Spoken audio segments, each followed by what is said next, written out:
په مرګونې لار تر ویجاړ کلي سفر د مزار شبرغان لویه لار د شل کلنې جګړې د اور لیکې په نوم یادېده. تر ټولو لومړی خونړۍ کرښه د بلخ ولسوالۍ لویدیځ ته په 4 کیلومترۍ کې همدا د علمخیلو سیمه وه چې لا هم پکې د جګړې نښې تازه او له ورایه ښکاري. دلته تېرې شل کلنې جګړې پر وخت له ښوونځیو، روغتیایي مرکزونو، د خلکو کورونو او ګڼو نورو عامه تاسیساتو څخه د جګړې د سنګر په توګه ګټه اخیستل کېده. د دې سیمې اوسیدونکي وایي د امریکایي اشغالګرو او د هغوی لاسپوڅو ځواکونو لخوا په بلدوزرونو، سپکو او درنو وسلو په واسطه کورونه او باغونه په لوی لاس ویجاړ او پر کنډواله بدل کړل.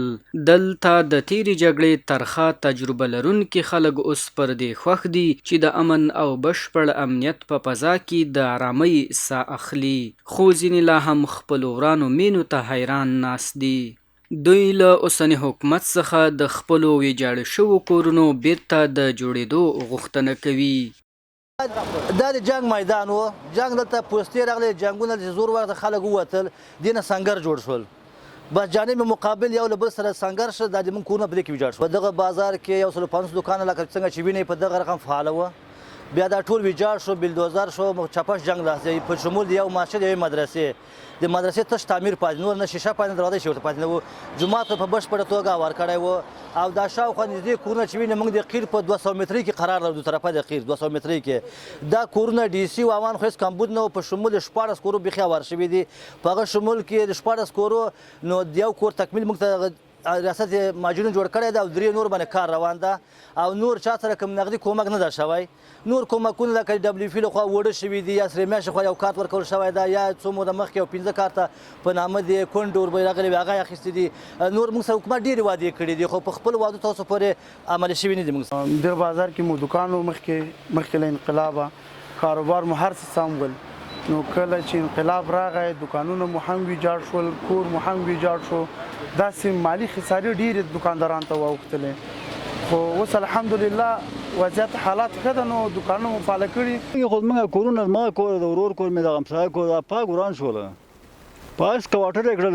ناستې ځای موږ نه بل ځای موږ همسایګان یاستو. نور موږ ډېر شی کالي مالي غنم منم ټول د خاورو لاندې شوله، وتښتېدو موږ بل ځای لاړو. دولت نه غوښتنه دغه ده چې موږ سره کومک وکړي چې موږ د خپلې ابادیګانې جوړې کړي. محمد نعیم هم د هغه کسانو له ډلې څخه دی چې دلته تازه په خپل ویجاړ شوي کور په جوړولو بوخت دی. وایي ټوله هستي او نیستي همدا کور و چې د اشغالګرو له لورې په بېرحمانه ډول بمبار شو. هغه وایي وران شوي مینې د ژوند کولو نه وه، نو مجبور دی چې په خپلو تڼاکو لاسونو د اوسېدو لپاره 2 خونې جوړې کړي. دي ډیسیان راغلي دي، دلته موږ ته مخامخ پوسته وه. دې خوا نه به چې یو ټک پې وشو وروره موږ به کوټې ته ننوتو، د ریسانو له لاسه، د ماشومانو د چیغو بدو حالات له لاسه. داسې وخت به راغله چې موږ به وتی نه شو. موږ نه دا کلي کور لږ زره ګوشه دي، موږ حویلۍ دغه کلي نه راوتې ده. د دې له لاسه به موږ کور ته نه شو، کلي ته به نه شو وتی، تښتېدی به نه شو. بند به پات شو، وروره چیغې به وي، ماشومان به چې څو به دا جنګ خلاصېدو د دې د دولتیانو د کسانه. دوی به ټک کړی، حیا به نه و کړی، یا به موږ وتلو، په موږ به یو قسم د ملمۍ د شلیک باران شروع کړو چې موږ به ماشومانو د زراچاو دي د بدې ورځې له لاسه دا منطقیم پرېښودي، کور کلي پرېښودو، لاړو ښارو ته، بلخ ته موږ ته مهاجر شو. دغه منطقې دا ویلیګانې د ما دلته خپله ډي سي خوړلی ده او چپه شوي دي. دغلته مې اوس دغه د خپل صلاحیت، د خپل قدرت دغه مې اوس په وس پوره ده. لږ چې وسه مې رسېده دا به زه کومه، هغه پاتې نو خدای مهربانه، نو توکل په خدای دې موږ نه دولت نه دا خواهش ده چې موږ سره یوه مرسته وکړي. دلته نه یوازې خلکو ته دروند مالی زیان ور واوښت، بلکې ځاني زیان یې هم دردونکی دی. دا کس چې د علمخیلو په دې تازه بیرته فعال شوي بازار کې پر دوکاندارۍ بوخت دی، وایي تېرې 10 کلنې جګړې میراث ورته د یوې کونډې او 15 یتیمو ماشومانو سرپرستي ورپاتې. ته دوکان لرو انقلاب نه مخکې، کله چې امارت اسلامي دا صاحب په خپل هغه کې ونیوله، دولت لاړه بلخوا، بس لاګې نه دوکانونه خراب شو، دی لاړه کور ته کېناستو. وا د کاروبار وخت شو، کاروبار نه و، دی لاړه ترېشل کار ده. دا ترېشل والا سره کار کوو، دا یو من غنم یا کیلو غنم ورته ورکوله.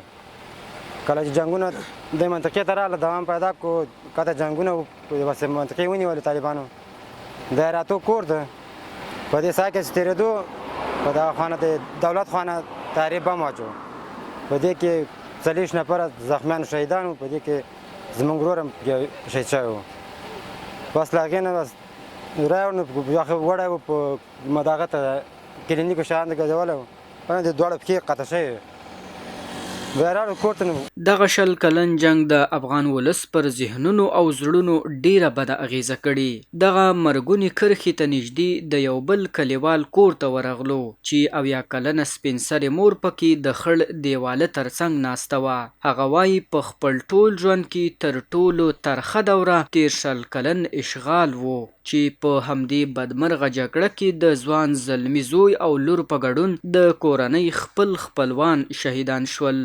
نوموړي اوس د وژل شوو خپلوانو غم په عصبي ناروغۍ اخته کړي.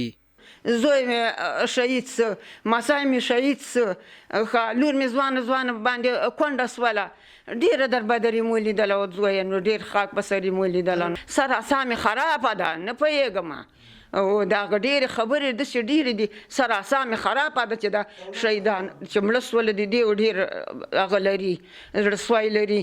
دغه جنگ ځپلې سیمې د اوسیدونکو ستونزې او غوښتنې مو د بلخ ولایت د کډوالو او بیرته راستنېدونکو چارو له رئیس او د بلخ ولسوالۍ سرپرست مرستیال سره شریکې کړې. یادو مسیلونو نه یوازې دا چې د علمخیلو سیمې له بېځایه شوو او جنگ ځپلو سره د هر ډول همکاریو ډاډ راکړ بلکې ویل د بلخ په 14 ولسوالۍ کې له یوې شفافې څېړنې وروسته هغه ټولې کورنۍ چې جګړو ورته مالي زیانونه اړولي وو اسناد او مدارک د کډوالو او بیرته راستنېدونکو چارو وزارت او مرستندویه مؤسساتو ته معرفي کړي چې په نږدې راتلونکي کې به ورسره مرستې وشي. بلخ ولایت کې بالخصوص د بلخ ولسوالۍ خپله د بلخ ولسوالۍ د علمخیلو کلی هغه ساحه وه چې د دښمنو د امارت اسلامي تر مابین همیش جګړې کېدلې. هلته کورونه چپه سوي دي، خلک بېځایه سوي دي، هلته مسجدونه شهیدان سوي دي، مدارس بند سوي وه، خلک بېځایه سوي وه. نو ټولو هغه خلکو ته موږ دا اطمینان ورکوو چې د امارت اسلامي چې تر خپله وسه او تر توانه او په هغه مؤسساتو داخلي او خارجي انجوګانو موږ غږ کوو چې هغه زموږ بېځایه سوي د هغو دپاره د سرپناه دپاره ځایونه ورته جوړ کړي، هغو دپاره د اوبو سیستم جوړ کړي، څاګانې ورته جوړې کړي. اوس دپاره هم هلته زموږ کارونه جریان لري خو ډیر کم تعداد او موږ اوس دپاره هم دغه ولسوالۍ د مسؤلینو سره دغو هغه ساحې راخیستې دي دغه ولسوالۍ مسؤلینو په تایید باندې هغو دپاره موږ تصمیم لرو هغو موږ وزارت ته لیږلي دي. انشاءالله چې د وزارت دغو جواب رالی خامخا انشاءالله موږ سرپناه ورته جوړوو. کمې ساحې چې متضرر سوي دي یعنی په مخکې جمهوریت کې د اشغالګرو لخوا یا په واسطه د بمبار سره یا په واسطه د ټانګونو زرعي وسایلو سره کله چې اسلامي امارت راغلی فتوحات راغلي دي الحمدلله اسلامي امارت د ټول ملت سره عموما همکاري کړې ده او خصوصا بیا د علمخیلو د کلي سره د طریقې د مؤسساتو خیریو او د ریاست مهاجرینو په همکارۍ د اسلامي امارت سره الحمدلله اسلامي امارت ټول خپل ملت ته ډاډ ورکوي. انشاءالله په آینده کې د هر نوع همکاریو ډاډمن یو او هغو سره موږ همکاري کوو، همکاري ته تیار یو. بلخ یو له هغه جنگ ځپلو ولایتونو څخه و چې د تیرو جګړو پر مهال په یاد ولایت کې زرګونه کورنۍ په ولسوالیو او لرو پرتو سیمو څخه بېځایه شول.